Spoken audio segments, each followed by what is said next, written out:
Classified document investigations and the ongoing crisis at the southern border. Joining us right now, Florida Congressman Byron Donalds. Good morning to you, sir.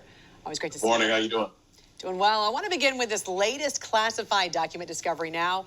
We're hearing potentially sensitive or classified documents found in former VP Mike Pence's home by his lawyer, and that this lawyer found this small number of documents that could potentially contain sensitive or classified information. And it was done, quote, proactively in the wake of documents found in President Joe Biden's house. What do you make of all this? Well, obviously, the biggest thing is we have an issue. It seems that in the executive branch where there are documents that are not being accounted for. Don't really know how this is happening or going on. We're going to investigate this. It's important that we look into this because there are some documents that people do take for ceremonial reasons or for historical reasons, but there are some, and those are the ones that are unfortunate and are concerning from a national security perspective, that do have security implications for the nation. And so what we're going to do is we're going to investigate all this and then let our conclusions be known. Yeah, and this is on top of also the discovery that some of these documents from Biden were from his time in the Senate more than a decade ago. So now lawmakers really on both sides questioning how then Senator Biden removed classified documents from the only place senators are allowed to view them in the Capitol. What do you make of that? Well, that part is incredibly concerning because we have the same procedure in the House. We're not allowed to take documents out of the secure facility, the secure location. So how is it that Joe Biden, from back when he was chairing the Foreign Relations Committee in the Senate, was able to remove documents? I don't know how that was possible, considering the procedures we have to go through when we view classified information. And so this speaks to some serious just going around Senate protocols. Serious implications of going around Senate protocols to have those documents, to get them out of the Capitol, and for him to still have them all these years later. There are major questions around this. Like I said, House oversight, we're going to be investigating all this, even as it appears the special counsel is going to be digging into this as well. Is there a double standard in the handling of these cases? Are there different rules for Democrats and Republicans, do you think?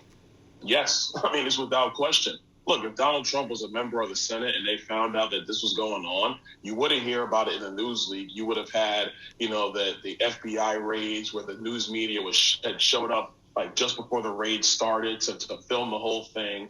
There would be wall-to-wall coverage of it.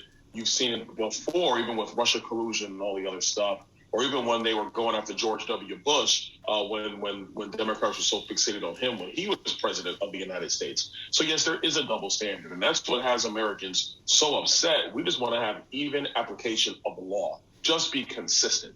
Don't say that when Republicans do it, it's the end of national security, but then when Democrats do it, they're fully cooperating.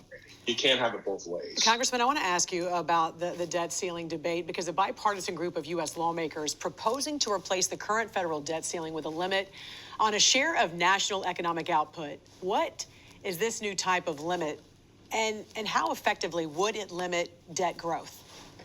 Well, it's an idea that's being floated. It's not a thing that's actually being negotiated through, but members right now are taking a wide range of views of how to deal with the nation's debt. You could make the very clear argument that just raising it by a dollar amount has not affected Congress's ability to control spending. So if you want to do a GDP cap or a percentage of GDP, what you're essentially saying is that this is not the top line limit or a limit that members of Congress believe is the maximum that we can borrow. My only concern with the GDP caps right now is that it doesn't prevent Washington from spending up to the upward limit of the GDP target. At the end of the day, this goes back to simple budgeting that every American has to do in their home and in their business. You got to look at what you're spending. You got to figure out what's needed. You have to figure out what you could live without, and you got to figure out the stuff that is just wasteful. And that's where you start. And Democrats claim Republicans are going to try to balance this by targeting Social Security, Medicare, and other entitlement programs. They also say this is not a negotiation. So what's the deal here? First of all, nobody's talking about cutting Social Security and Medicare. That's a lie.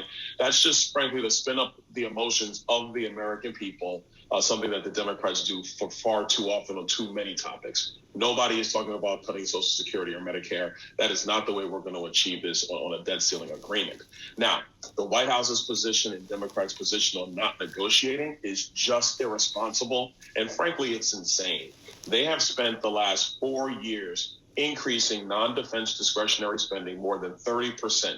This is going back from pre-COVID times. So if you just wanted to say something simple like, hey, the COVID emergency is over, because all Americans know COVID is basically over. Why don't we unwind the spending that was placed out of Washington, D.C. associated with COVID-19? That makes total sense. That's something reasonable and acceptable that everybody should be able to get to. We are going to negotiate no matter what the Democrats say, because the truth is that they don't want spending restraint. They just want to increase the credit card so they can buy more things that the American people simply do not need. Congressman Byron Donalds from the great state of Florida, we appreciate you joining us this morning here on the National Desk. Have a good one.